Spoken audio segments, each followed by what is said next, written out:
lema, mira, la capa por bajo del pues.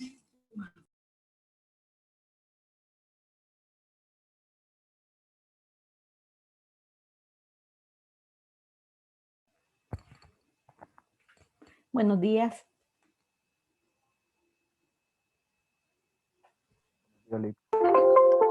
Buenos días, Lick. Buenos días. Vamos a comenzar hoy con tema nuevo, iniciando el tercer parcial.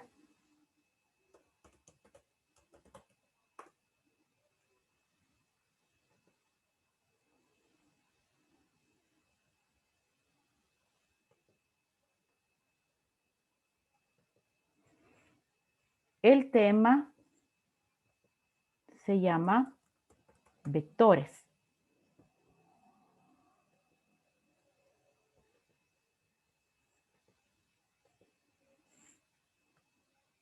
Bien, antes de entrar a definir lo que es un vector, recordemos un poco el tipo de variables con las cuales nosotros hemos venido trabajando. Cuando me refiero a tipo, no me refiero a si es un entero, a si es un real, una cadena, no, sino que a la manera en cómo ellas almacenan valores. Veamos, si yo tengo una variable que se llama nombre alumno, vamos a ponerle nom alumno. Y tengo otra variable que se llama edad, que sería la edad del alumno. ¿Ve? Entonces, supongamos que estoy leyendo las edades y los nombres de una serie de 10 alumnos, un grupo de 10 alumnos. Entonces, ahorita voy a leer los datos del primer alumno. Vamos que este alumno se llama Juan y que su edad son 21 años. Ese sería el primer alumno. ¿Okay? Ahora, voy a leer los datos de un segundo alumno, pero voy a utilizar exactamente las mismas variables, nombre alumno y edad. ¿Qué va a pasar con los datos de Juan cuando yo lea los datos del segundo alumno? Los datos... Según cuando vimos el tema, se iban a borrar. Exacto. Entonces, digamos que el segundo alumno se llama Carlos. Y Carlos tiene 19 años. ¿Okay? Segundo alumno. Ahora, si yo posteriormente quisiera trabajar con los datos del primero de Juan, la verdad es que ahorita, tal como tenemos nosotros los temas vistos, no hay forma de recuperar los datos de Juan. Por eso yo trabajo, leo, proceso y doy salida. Esa es la forma en como nosotros hemos venido trabajando. Leo el dato de la persona o la transacción, hago los cálculos y doy el resultado. Y después de eso yo paso a la siguiente, a leer los datos de la siguiente persona o transacción, ¿verdad? Porque si no hago eso, voy a perder los datos y no voy a poder hacer los cálculos. Entonces, este tipo de variables en donde yo únicamente puedo almacenar un valor a la vez se conoce como variables simples o sin estructura.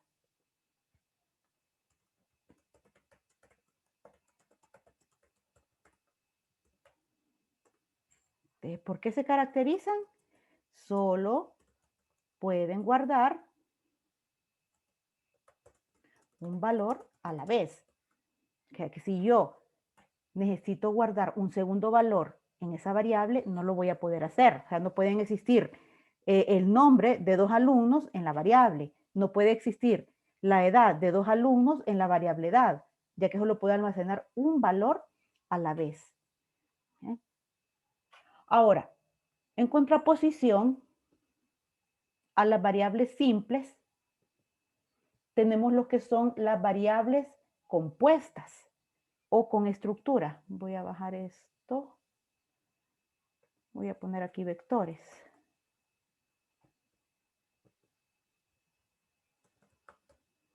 Entonces tenemos las variables compuestas o o con estructura.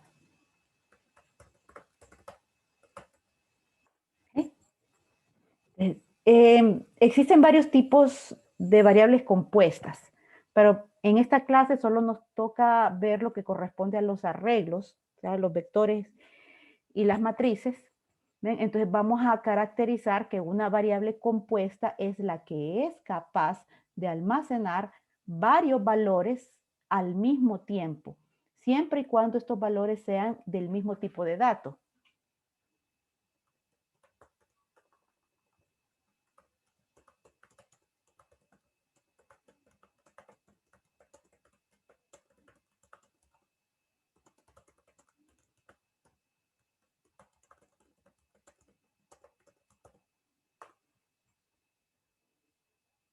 ¿Eh? Entonces, aquí hay una gran diferencia entre lo que es una variable simple y una variable compuesta. Entonces, como les decía, dentro de esta se encuentran los vectores. La mejor forma para entenderle lo que trata un vector, por eso me vine aquí a la hoja electrónica, es graficándolo. Entonces, vamos a dibujar un vector. Supongamos que es un vector que tiene 1, 2, 3, 4, 5 casillas para poder guardar 5 datos. Y digamos que a este vector yo le voy a llamar nom alum. Y voy a tener otro vector para guardar la edad.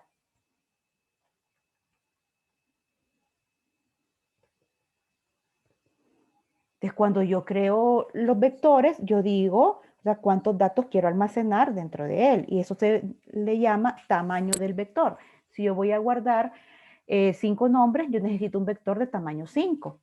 Entonces, acá, perfectamente, yo puedo guardar los datos del primer alumno en la primera casilla, Juan, con su edad, 21 años. En la segunda casilla puedo guardar el dato de la segunda persona, Carlos, 19 años, y así sucesivamente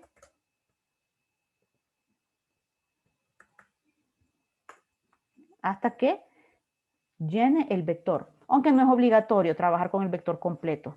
Yo lo definí de tamaño 5, pero si en ese momento solo tengo 3 alumnos, los datos de 3 alumnos, no hay ningún inconveniente. Bueno, parece que fuera prima.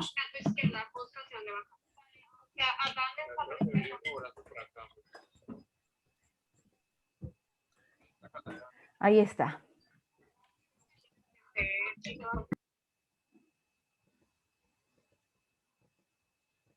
¿Ven? Ahora, el asunto aquí es, ¿verdad?, que tengo 5 valores distintos dentro de una variable. La variable es un vector, pero tengo 5 valores distintos.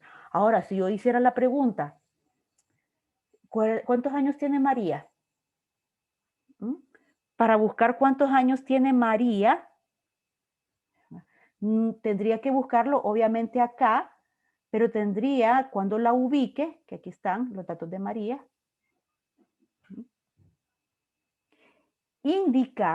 tengo que indicar, ¿verdad?, en qué parte del vector se encuentran los datos de María.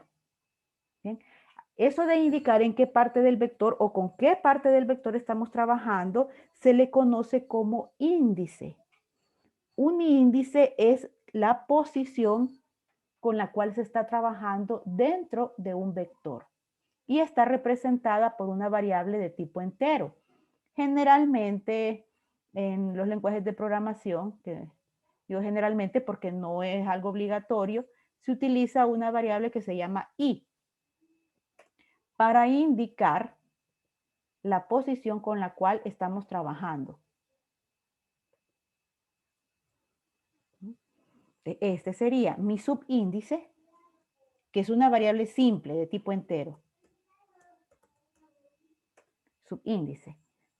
El subíndice podría tener diferentes valores, o sea, podría adoptar.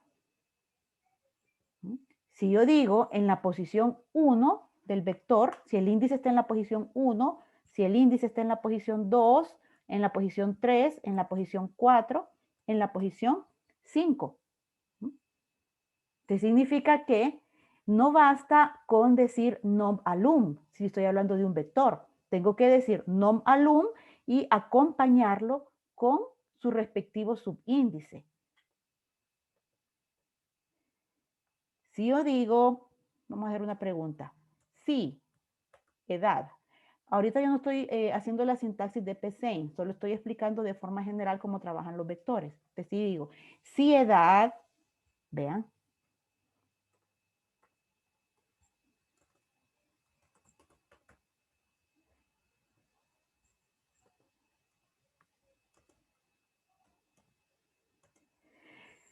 ¿Qué significa esta pregunta? Estoy diciendo si edad sub 4, o sea, si edad en la posición 4 es igual a 19.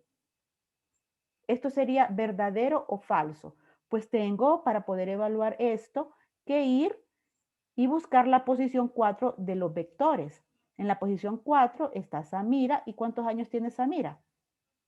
La posición 4 de edad le corresponde a la posición 4 de nom alum. Así que 20 años son los que tiene Samira. Por lo tanto, esta condición sería falsa. A lo que voy es a cómo yo hice referencia al vector. El vector siempre lo acompaño, no solamente con su nombre, sino que con su subíndice. Ya que si yo omito esto de acá, vamos a quitarlo. Bueno, me daría un error de compilación porque diría, no, usted edad lo tiene como un vector. Y aquí usted está haciendo referencia a edad como si se tratara de una variable simple. O sea, esta sintaxis correspondería a un tipo de variable como esta, variable simple, pero no correspondería a una variable de tipo vector. Es obligatorio siempre acompañar al vector con su subíndice. ¿Qué se puede hacer de una forma directa, tal como yo lo hice acá? Porque únicamente me interesa saber a mí si la persona que está en la posición 4 del vector tiene 19 años. Solo con esa posición del vector quería trabajar. ¿Ok? O por el contrario, el subíndice puede estar representado por una variable entera, que es la que puede ser i. Bien. Ahora, vamos a ver operaciones básicas de cómo trabajar con vectores. Antes de pasar a eso, si tienen alguna duda en cuanto a lo que es un vector, ¿verdad? Y cómo hay que trabajar el vector con su respectivo subíndice.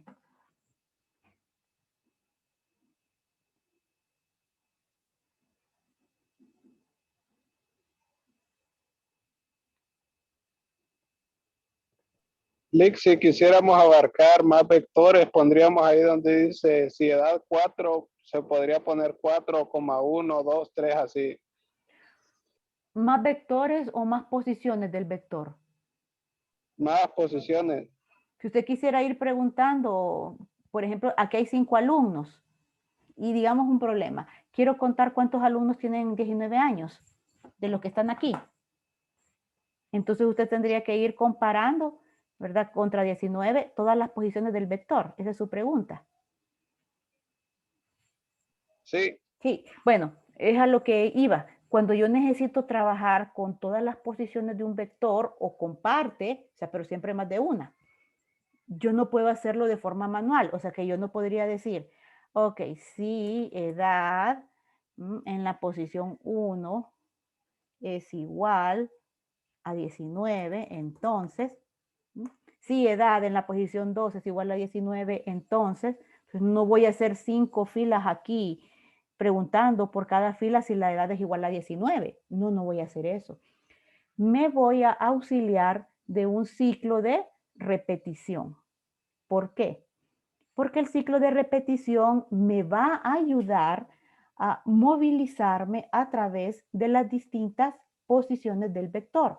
Por ejemplo, si yo digo, utilizo esta variable i como un contador, que aparte de eso me va a ir indicando en qué posición del vector voy trabajando, yo puedo decir, voy a comenzar en la posición 1 acá. Voy a utilizar un ciclo que va a ir desde 1 hasta 5. Entonces, cuando entre la primera vez al ciclo, como i vale 1, voy a trabajar con la posición 1 del vector, que va a ser Juan. pero voy a incrementar ese I. Voy a decir I es igual a I más 1. Entonces ahora va a ser la posición 2. Así que en la siguiente vuelta del ciclo voy a trabajar con la posición 2.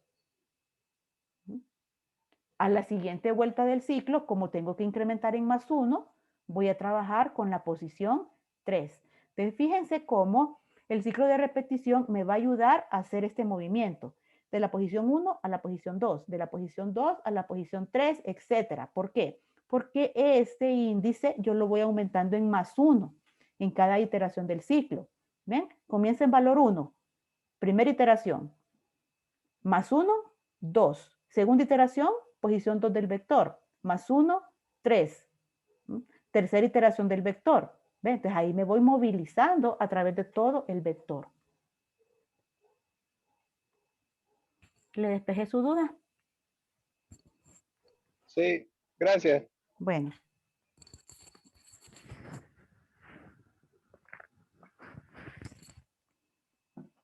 Entonces nos vamos, si no hay más preguntas, ya a PSaint para ver cómo se trabaja con un vector.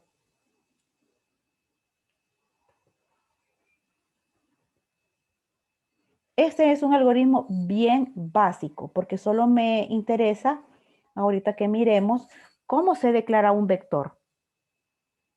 ¿Ok? Después me interesa cómo utilizamos un ciclo de repetición para trabajar con el vector. En este ejercicio simplemente vamos a llenar de datos. O sea, vamos a leer el vector y vamos a ingresar toda la información. Después de que hayamos ingresado toda la información al mismo, con otro ciclo, vamos a proceder a imprimir en pantalla esa información que habíamos leído anteriormente. Entonces, ¿cómo se define un vector en PSaint?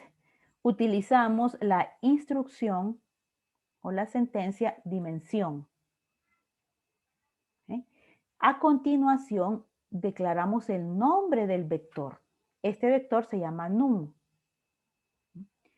Y después, entre corchetes, indicamos el tamaño. En este caso, el tamaño está dado por una variable a la cual nosotros en la línea anterior le dimos un valor. Así que, ¿cuántas posiciones va a tener este vector? Cantidad es igual a 5. Así que yo estoy definiendo el vector num de tamaño 5. Entonces ya está declarado. Siempre que declaramos una variable es simplemente asignar un espacio en la memoria, pero ese espacio está vacío hasta que nosotros con una instrucción de leer o una asignación directa coloquemos información en ese espacio de memoria. Entonces ya es como que nosotros tengamos 5 casillas reservadas en memoria para nuestro vector. Ahora tenemos que empezar a colocar información en el mismo. Y lo vamos a hacer con un ciclo de repetición. Perfectamente yo puedo utilizar el ciclo mientras. No hay ningún problema en hacerlo. Pero vamos a ver otro tipo de ciclo, ¿verdad? Y este ciclo, en la mayor parte de los ejemplos que ustedes vean, no solo en pseudocódigo, sino que en lenguajes, van a ver que es el ciclo que se utiliza para manejar los vectores, por la simple y sencilla razón de que es más fácil estructurarlo. Este ciclo se llama para. Vamos a definirlo. Este es el ciclo para. Se asigna un valor inicial a la variable de control. En este caso, la variable de control del ciclo para se llama i. Aquí está. Entonces, ¿qué es eso de que se le asigna un valor inicial? Yo estoy diciendo a partir, i es un contador. ¿A partir de cuánto va a contar i? Entonces yo estoy diciendo, va a contar a partir de 1. ¿Bien? Después de asignar su valor inicial, después se define el límite del ciclo. O sea, hasta dónde va a llegar. ¿Cuántas repeticiones va a hacer? Es aquí, con la palabra hasta, yo defino el límite. Digo hasta cantidad. ¿Cuál es el valor de cantidad? 5. Te estoy diciendo para i igual a 1 hasta 5. Ya cuando i pase de 5, ya no puede entrar al ciclo. Entonces ahí está el límite. Y después, por último, indico, ¿verdad?, cómo se va a incrementar la variable de control. ¿Qué significa esto? Es esta última parte, con paso 1. O sea, ¿cómo va a ser el incremento? Voy a ir contando i más 1, o sea, un incremento de más 1, porque yo puedo decir, no, un incremento en más 2, un incremento en más 3.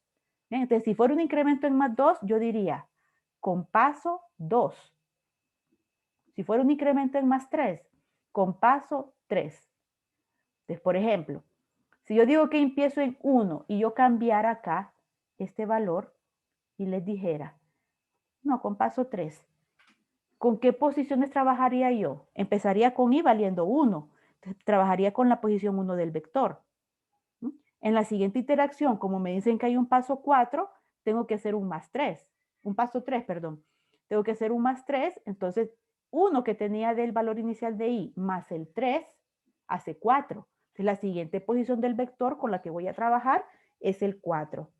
Así que la parte de compaso solo me indica en cuánto se incrementa el i, la variable i. No es obligatorio cuando se tiene un paso o un incremento en 1 poner esto con paso 1. No es obligatorio. Lo pusimos aquí para que ustedes vieran toda la sintaxis del ciclo para. Así que decimos para i igual a 1 hasta 5. Con un incremento en i de 1. Entonces, si yo empiezo en 1 y voy a llegar hasta 5, voy a cubrir todas las posiciones del vector. Entro acá, ¿ve?, y imprimo un mensaje en la pantalla. Ingrese un número para la posición i. O sea que le estoy diciendo al usuario que tiene que ingresar un número y estoy indicando en qué posición del vector se va a guardar. Acabo de entrar al ciclo. De i vale 1. Entonces aquí voy a decir, ingrese un número para la posición 1. Y después hay una lectura. Leo el vector. Ese número que ingresó el usuario lo voy a guardar en el vector num en la posición i. También indico dónde se va a guardar. Y después el fin para.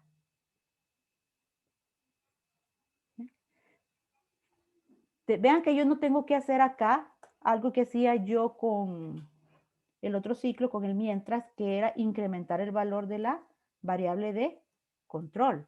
No. El ciclo para no lo necesita. ¿Por qué? Porque está esto. ¿Ok? Estoy aquí, mi ciclo finaliza ahí. Esto se va a estar repitiendo, ¿no? Y la forma en que se va a salir del ciclo es cuando ya pase y ya se pase de cantidad. Entonces, una vez que eso acontezca, obviamente yo ya llené de datos mi vector, ¿verdad?, y lo que vamos a hacer es imprimir. Te digo, los números ingresados son, bien, nuevamente, yo quiero poner en la pantalla todos los números que hay dentro del vector. O sea, quiero poner en pantalla todo el contenido del vector. Así que digo, para i igual hasta 1, voy a volver a comenzar a recorrer el vector desde la posición 1 hasta la posición 5. Pero ahora lo que hago es imprimir. Te digo, en la posición tal del vector, y voy a imprimir el contenido que hay en esa posición específica. Revisemos.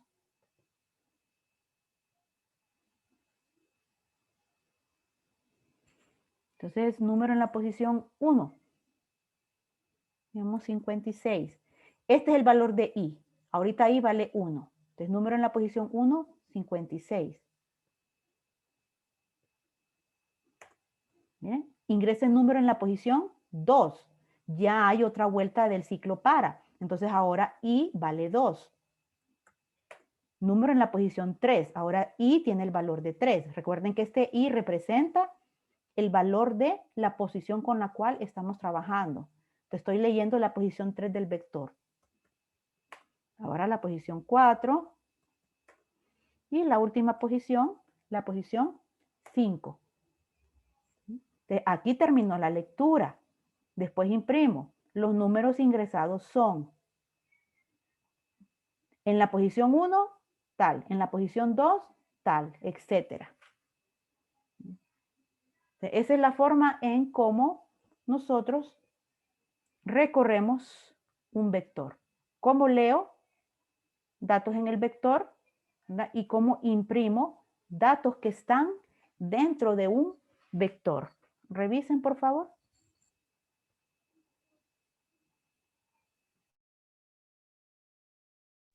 Solo una consulta, Lick. Dígame. ¿Se le puede poner ya la cantidad antes de declarar la variable, así como lo hizo al principio? ¿Cómo así? A ver, esta variable, Sí, ¿cuál es la pregunta? que si se puede asignar el valor antes de declararla. Sí, si el PCI no está configurado, ¿verdad? Porque se puede configurar para no definir las variables, sino que simplemente viene usted y la utiliza. Si está configurado de esa manera, entonces usted lo puede hacer. Ahora, eso en cuanto a las variables simples. En el caso de los vectores, sí lo estoy declarando, pero ustedes se fijaron que no le puse tipo. Entonces al vector no se le pone tipo. El tipo lo adquiere hasta que se ingresan los datos.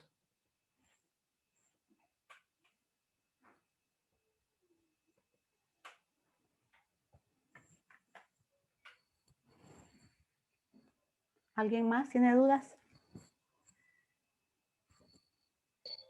¿Y qué pasaría si con un vector primero leo un número y después leo un carácter? Probemos. Creo que usted lo que pregunta es esto. Leo un número y después leo un carácter. ¿Mm? Sí, Esto. sí. Posición 5. Nada. Ahora, nada, ¿por qué? Porque simplemente estoy leyendo y estoy imprimiendo. No estoy haciendo absolutamente ninguna operación, ni lógica, ni aritmética, ni de ningún tipo. Obviamente, si esto yo lo ocupo para hacer una operación aritmética, me va a dar un error en la posición 2.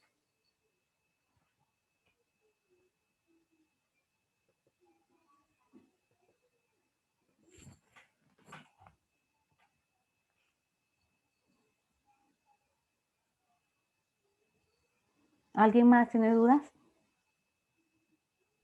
Entonces esto se podría usar, por ejemplo, digamos que si en la posición 1 hay una S, después hacer tal cosa, como si en la posición 1 es S, hacer tal cosa, y si es una N, hacer otra cosa.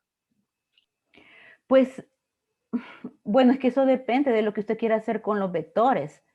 Obviamente, si usted quiere evaluar el valor de un vector, tal como lo estábamos haciendo con la edad.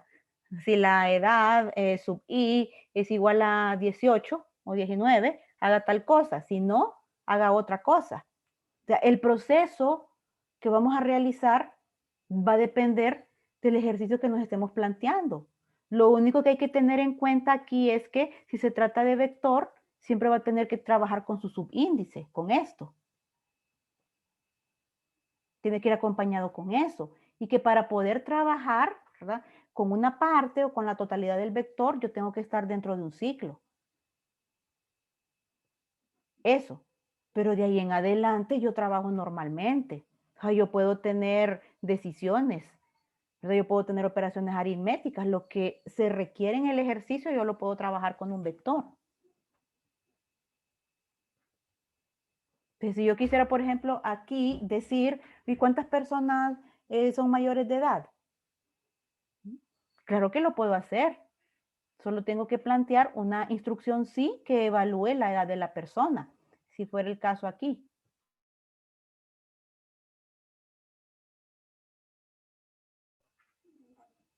Este ejercicio simplemente es para que ustedes capten primero cómo nosotros trabajamos con el vector, cómo accedemos a las posiciones del mismo y para que ustedes vean cómo funciona el ciclo para. Pero obviamente después vamos a hacer más algoritmos de que ya van a tener muchas más operaciones aritméticas. ¿Ok? Sí, gracias. Vaya.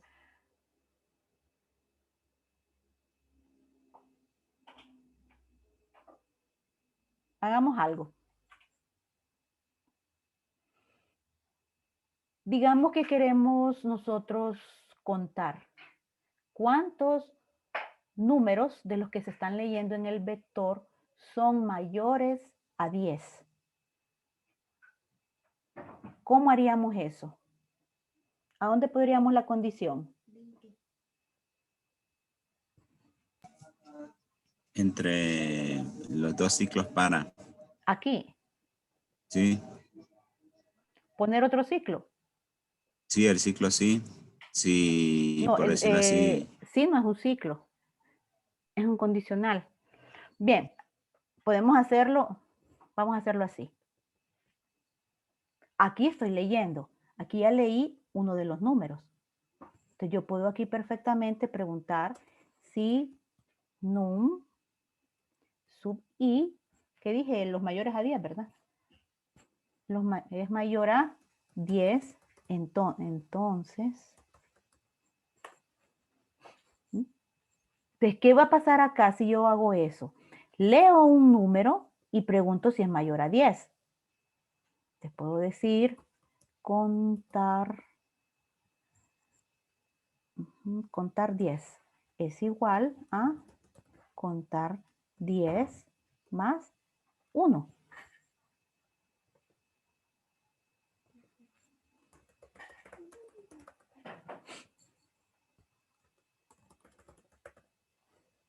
Te le voy a dar un valor inicial. Vamos a ponerlo acá. Contar es igual a ¿qué? 0. Contar 10. Entonces que si yo lo pongo acá, que siempre pongo el igual en vez de asignación. Si yo lo pongo en este ciclo, y significa que en la medida, yo leo un número y evalúo si es mayor a 10. Leo otro número y evalúo si es mayor a 10. Entonces, leo, evalúo, leo, evalúo. Y aquí puedo poner escribir números mayores a 10. Y voy a poner la variable contar 10 para que en la medida que yo vaya leyendo me vaya indicando cuántos números mayores a 10 ha encontrado.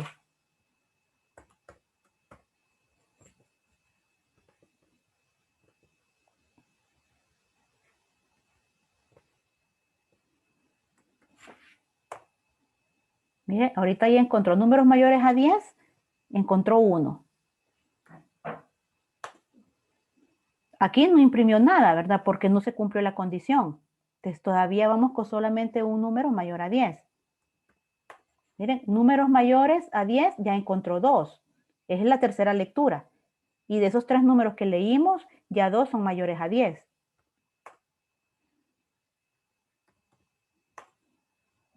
Encontró 3 números mayores a 10. Entonces, en la medida que yo leo, evalúo. Esa es una forma de hacerlo, no hay ningún inconveniente. Ahora, otra forma de hacerlo es como me habían dicho, hagamos otro ciclo. Para no tardarme tanto, voy a copiar. Voy a borrar esto.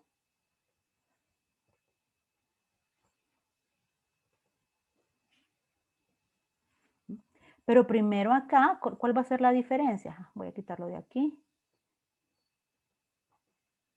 Que primero yo hago toda la lectura, o sea, leo el vector completo y una vez que están los datos en el vector, entro a otro ciclo. ¿Para qué? Para recorrer nuevamente el vector ya con todos los datos estando ahí. Y este ciclo únicamente va a evaluar, ¿verdad?, si esos datos son mayores a 10. Entonces aquí, completo la lectura y una vez completa la lectura, evalúo.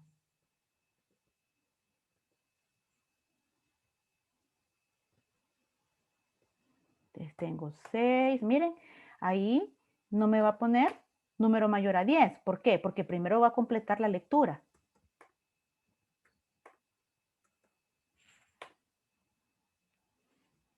¿Mm? Ahora, esta partecita de acá es el segundo ciclo, este. Números mayores a 10, está recorriendo el vector, entonces acaba de encontrar 1. En la siguiente iteración, entonces él sigue con las iteraciones y me dice, ya encontré otro, así que van 2. Sigue con las iteraciones y después me dice, ya encontré otro, van 3. Finaliza el ciclo, ya no encontró más. Entonces los que encontró mayores a 10 están en la posición 1, no en la posición, encontró 1, 2, 3. Finaliza el ciclo y esto de acá ya es un tercer ciclo, que es este. ¿Okay? Así que lo que estamos viendo es que no es necesario que yo lea los datos de un solo, o sea, que llene el vector de un solo y después empiece con el proceso. No, yo puedo leer los datos de la primera posición, hacer los cálculos, imprimir, todo para la primera posición. Después voy con la siguiente posición del vector, la segunda. Hago la lectura de la segunda posición, trabajo con esos datos, imprimo y después voy con lo siguiente. ¿Ok?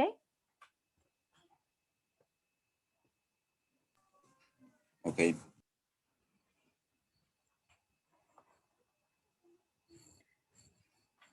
¿Dudas, muchachos?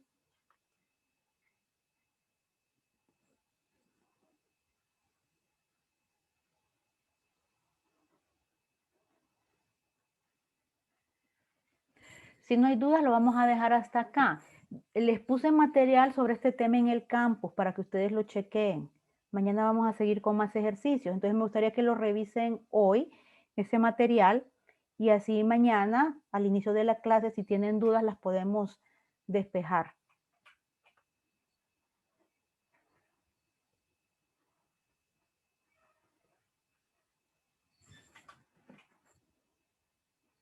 Entonces finalizamos con la clase y continuamos mañana.